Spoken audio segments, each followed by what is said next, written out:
Hello বন্ধুরা, curious in creative mind চ্যানেলে তোমাদের সবাইকে সুস্বাগতম জানাই।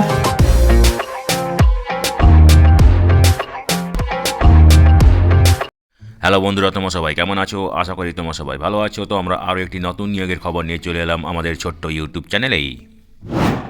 এই নিয়োগের সমস্ত খুঁটিনাটি তোমাদের দেখাবো, বলবো, তোমরা দেখতে থাকো যাতে তোমরা কোনো কিছু মিস না করো। তো বন্ধুরা, এই ভিডিওতে আমরা মোট 107টি শূন্যপদ নিয়ে আলোচনা করব এবং এখানে ম্যাক্সিমাম বেতন হবে মাসে 67,000 টাকা। ঠিক আছে, তো এই পদগুলিতে তোমরা পশ্চিমবঙ্গের যে কোনো জেলা থেকে আবেদন করতে পারো। ঠিক আছে, তো চলো দেখা যাক ডিটেলসে এখানে কি কি পদ আছে এবং সেখানে কি যোগ্যতা লাগবে, বয়সের ঊর্ধ্বসীমা কত এবং কিভাবে সিলেকশন হবে। ঠিক আছে, তো বন্ধুরা, সুপ্রিম কোর্ট থেকে এই নোটিফিকেশান বেরিয়েছে, যার নাম্বার হচ্ছে F.6/2024-SC/RC। ঠিক আছে, তো এটি বেরিয়েছে ডিসেম্বরের 3 তারিখে। ঠিক আছে, তো এখানে অনলাইন অ্যাপ্লিকেশান করতে হবে এবং তো এখানে 3টে বিভিন্ন পজিশনে নিয়োগ করা হবে, যেগুলো হচ্ছে court master short hand group এ গ্যাজেটেড পোস্ট। এখানে এই পদে নিয়োগ করা হবে 31 জনকে। ঠিক আছে, সিনিয়র পার্সোনাল অ্যাসিস্ট্যান্ট এই পদে নিয়োগ করা হবে 33 জনকে এবং personal assistant group B non gazetted post এখানে নিয়োগ করা হবে এই পদে 43 জনকে। ঠিক আছে, এবং এখানে পে লেভেল হবে 11, 8 এবং 7। তো এখানে বেসিক পে লেভেল হবে কোর্ট মাস্টারের ক্ষেত্রে 67,700 টাকা, সিনিয়র পার্সোনাল অ্যাসিস্ট্যান্ট এক্ষেত্রে হবে 47,600 টাকা এবং পার্সোনাল অ্যাসিস্ট্যান্ট এই পদের ক্ষেত্রে হবে 44,900 টাকা। ঠিক আছে, বেসিক পে। তো বন্ধুরা দেখো, টোটাল 107 জনকে নিয়োগ করা হবে এবং এই নাম্বারটা বাড়তেও পারে কমতেও পারে অ্যাডমিনিস্ট্রেটিভ কারণে। ঠিক আছে, তো কোর্ট মাস্টার শর্ট হ্যান্ড এই পদের ক্ষেত্রে আবেদন করতে গেলে লাগবে ল ডিগ্রি কোনো স্বীকৃত প্রতিষ্ঠান থেকে, তার সঙ্গে লাগবে প্রফিসিয়েন্সি শর্ট হ্যান্ড ইংলিশে এবং স্পিড থাকতে হবে 120টি ওয়ার্ড পার মিনিট। ঠিক আছে, এবং তার সঙ্গে থাকতে হবে কম্পিউটার অপারেশনের নলেজ। ঠিক আছে, এবং টাইপিং স্পিড থাকতে হবে 40টি ওয়ার্ড পার মিনিট। ঠিক আছে, এবং এখানে মিনিমাম 5 বছরের রেগুলার সার্ভিস অভিজ্ঞতা থাকতে হবে in cadre of private secretary. ঠিক আছে, senior PA senior stenographer in government public sector undertaking অথবা স্ট্যাটুটরি বডিজ। ঠিক আছে, সিনিয়র পার্সোনাল অ্যাসিস্ট্যান্ট এই পদের ক্ষেত্রে আবেদন করতে গেলে যে কোনো শাখায় স্নাতক হতে হবে কোনো স্বীকৃত প্রতিষ্ঠান থেকে। ঠিক আছে, তার সঙ্গে লাগবে শর্ট হ্যান্ড ইংলিশে প্রফিসিয়েন্সি স্পিড থাকতে হবে 110টি ওয়ার্ড পার মিনিট। ঠিক আছে, এবং তার সঙ্গে থাকতে হবে কম্পিউটার অপারেশনের নলেজ এবং টাইপিং স্পিড থাকতে হবে 40টি ওয়ার্ড পার মিনিট। ঠিক আছে, তো পার্সোনাল অ্যাসিস্ট্যান্ট এই ক্ষেত্রে আবেদন করতে গেলে এখানেও স্নাতক হতে হবে যে কোনো স্বীকৃত প্রতিষ্ঠানে এবং যে কোনো শাখায়। ঠিক আছে, তার সঙ্গে থাকতে হবে শর্ট হ্যান্ড ইংলিশে প্রফিসিয়েন্সি স্পিড থাকতে হবে 100 ওয়ার্ড পার মিনিট। ঠিক আছে, এবং তার সঙ্গে থাকতে হবে কম্পিউটার অপারেশনের ভালো নলেজ এবং স্পিড থাকতে হবে 40টি ওয়ার্ড পার মিনিট। ঠিক আছে, বয়স দেখো এখানে কোর্ট মাস্টার শর্ট হ্যান্ডের ক্ষেত্রে বয়স হতে হবে 30 থেকে 45 বছরের মধ্যে, সিনিয়র পার্সোনাল অ্যাসিস্ট্যান্টের ক্ষেত্রে বয়স হতে হবে 18 থেকে 30 বছরের মধ্যে, পার্সোনাল অ্যাসিস্ট্যান্ট এক্ষেত্রে বয়স হতে হবে 18 থেকে 30 বছরের মধ্যে। ঠিক আছে, তো যারা সংরক্ষিত ক্যাটাগরিতে আবেদন করবে তাদের ক্ষেত্রে যথারীতি সরকারি নিয়ম অনুযায়ী বয়সে ছাড় দেওয়া হবে। ঠিক আছে, তো যারা সুপ্রিম কোর্টের রেজিস্ট্রি ডিপার্টমেন্টাল ক্যান্ডিডেট তাদের ক্ষেত্রে কোনো আপার এজ লিমিট নেই। ঠিক আছে, এবং অন্যান্য গভর্নমেন্টের ডিপার্টমেন্টে যারা কাজ করছে তাদের ক্ষেত্রে কোনো এজ রিল্যাক্সেশন থাকবে না। ঠিক আছে, তো বন্ধুরা দেখো, যারা এলিজিবল হবে তাদেরকে পরীক্ষা সিলেকশন প্রসেসে অ্যাপিয়ার হতে হবে। ঠিক আছে, typing speed test on computer. ঠিক আছে, তো এখানে দেখো মিনিমাম স্পিড 40টি word per minute, mistake allowed 2% of total words to be typed. ঠিক আছে, maximum mark 10, minimum qualifying mark হচ্ছে 5। ঠিক আছে, এখানে সময় থাকবে 10 মিনিট। তারপরে দেখো শর্ট হ্যান্ড ইংলিশ টেস্ট। ঠিক আছে, এখানে টাইপিং স্পিডে থাকতে হবে 120টি ওয়ার্ড পার মিনিট। ঠিক আছে, এবং দ্য ট্রান্সক্রিপশন টাইম থাকবে 45 মিনিট। ঠিক আছে, তো ম্যাক্সিমাম মার্ক হচ্ছে পারমিসিবল 5% অফ টোটাল ওয়ার্ডস ডিক্টেটেড। ঠিক আছে, তো দেখো উইদাউট যদি মিস্টেক থাকে তাহলে 100%, 1% মিস্টেক থাকলে 90%, 2% থাকলে 80%, 3% থাকলে 70% এবং 5% থাকলে 50%। ঠিক আছে, maximum mark 100, minimum qualifying mark হচ্ছে 50। ঠিক আছে, তো এখানে ডিউরেশন থাকবে 7 মিনিটের। ঠিক আছে, এরপরে থাকবে লিখিত পরীক্ষা। ঠিক আছে, লিখিত পরীক্ষা থাকবে objective type question, MCQ type question থাকবে।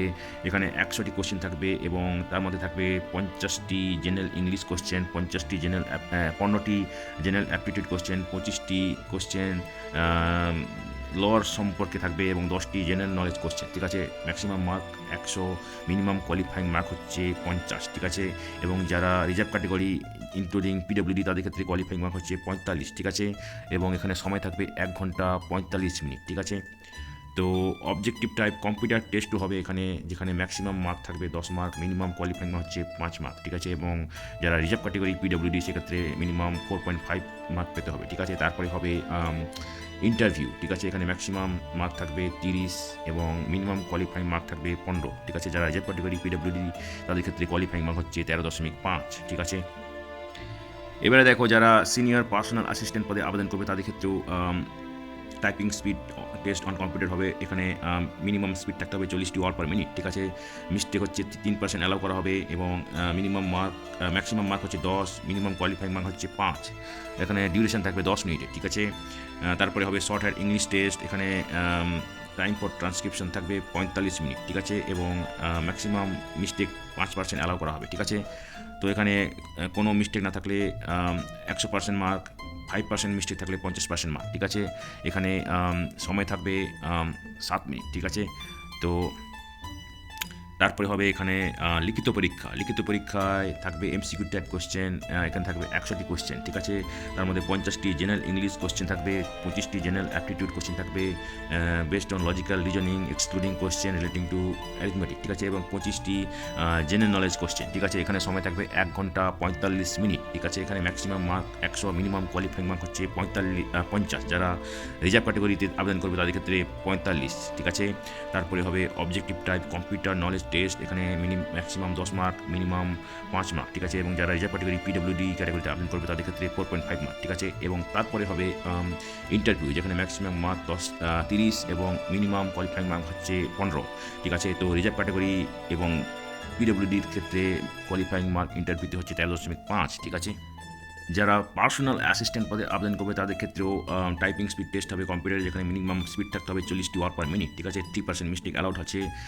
Maximum mark 10, minimum qualifying mark হচ্ছে 5, সময় থাকবে 10 মিনিট, ঠিক আছে। এরপরে হবে শর্ট হ্যান্ড ইংলিশ টেস্ট, যেখানে স্পিড থাকতে হবে 100টি ওয়ার্ড পার মিনিট, ঠিক আছে। এখানে ট্রান্সক্রিপশন টাইম দেওয়া হবে 45 মিনিট, মিস্টেক অ্যালাউড হচ্ছে 5%, ঠিক আছে। সময় থাকবে টোটাল 7 মিনিট, ঠিক আছে।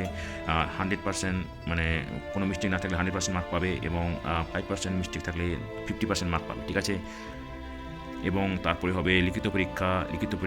এখানে থাকবে এমসিকিউ টাইপ কোশ্চেন, 100টি কোশ্চেন থাকবে। তার মধ্যে 50টি জেনারেল ইংলিশ কোশ্চেন, 25টি জেনারেল অ্যাপটিটিউড কোশ্চেন এবং 25টি কোশ্চেন জেনারেল নলেজের উপরে, ঠিক আছে। Maximum mark 100, minimum qualifying mark হচ্ছে 50। যারা রিজার্ভ ক্যাটাগরি পিডব্লিউডি এইসব ক্ষেত্রে তাদের ক্ষেত্রে 45 মার্ক কোয়ালিফাইং, সময় থাকবে 1 ঘন্টা 45 মিনিট। তারপরে হবে objective type computer test, maximum mark 10, minimum 5। PWD reserve ক্যাটাগরির ক্ষেত্রে 4.5 কোয়ালিফাইং ইন্টারভিউতে, ঠিক আছে। কম্পিউটার টেস্টে, ঠিক আছে। ইন্টারভিউ হবে এরপরে দেখো এখানে ম্যাক্সিমাম 30 এবং মিনিমাম 15 কোয়ালিফাইং, ঠিক আছে।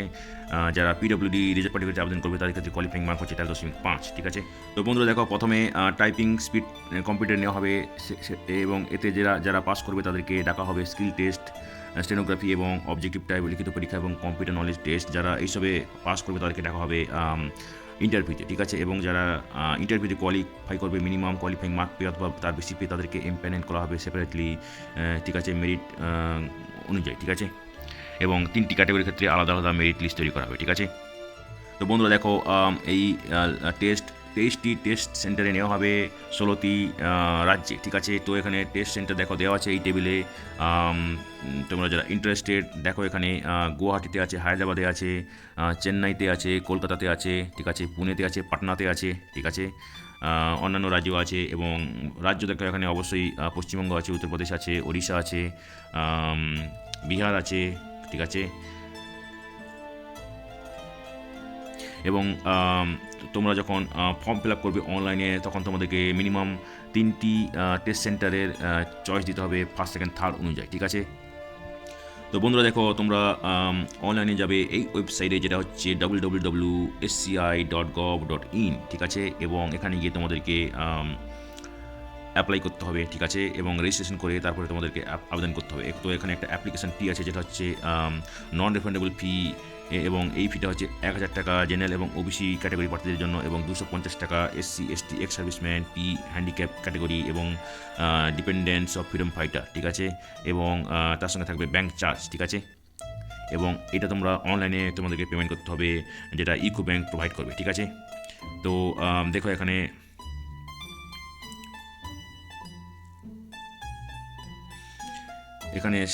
স্টার্ট ডেট হচ্ছে অলরেডি শুরু হয়ে গেছে ডিসেম্বরের 4 তারিখ থেকে, এবং আবেদন করার শেষ তারিখ হচ্ছে ডিসেম্বরের 25 তারিখ রাত্রি 12টার আগে অবধি, ঠিক আছে। তো বন্ধুরা দেখো, এই নিয়োগের ক্ষেত্রে একটি লিখিত পরীক্ষা নেওয়া হবে, এবং সেই লিখিত পরীক্ষায় প্রশ্ন থাকবে জেনারেল নলেজ থেকে, ঠিক আছে। তো জেনারেল নলেজের মধ্যে জেনারেল সায়েন্সও পড়ে, ঠিক আছে। খুব সম্প্রতি আমরা জেনারেল সায়েন্সের উপর বেশ কয়েকটি ভিডিও পাবলিশ করেছি, এবং ভবিষ্যতে আমাদের আরও নতুন নতুন ভিডিও আসবে জেনারেল সায়েন্সের উপরে, ঠিক আছে। তো তোমাদের সুবিধার জন্য ওই ভিডিও লিঙ্কগুলি এই ভিডিও ডেসক্রিপশন বক্সে দিয়ে দেবো, তোমরা দেখে নিও, হয়তো তোমাদের কাজে লাগবে, ঠিক আছে।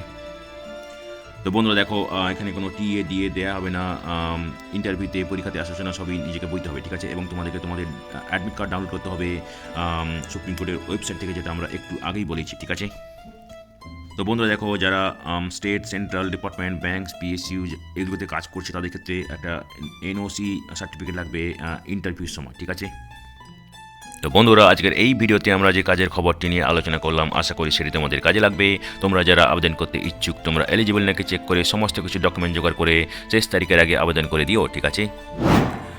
তো বন্ধুরা, পাশে থেকো, দেখতে থেকো, আর ভিডিওটি ভালো লাগলে লাইক, কমেন্ট এবং অবশ্যই তোমাদের জানাশোনাদের সঙ্গে শেয়ার করবে। আর নতুন ভিউয়ার্সরা অবশ্যই আমাদের চ্যানেলটিকে সাবস্ক্রাইব করে বেল বাটনটি প্রেস করবে, যাতে করে তোমরা এই ধরনের নতুন নতুন কাজের খবর নিয়মিতভাবে পেয়ে যেতে পারো।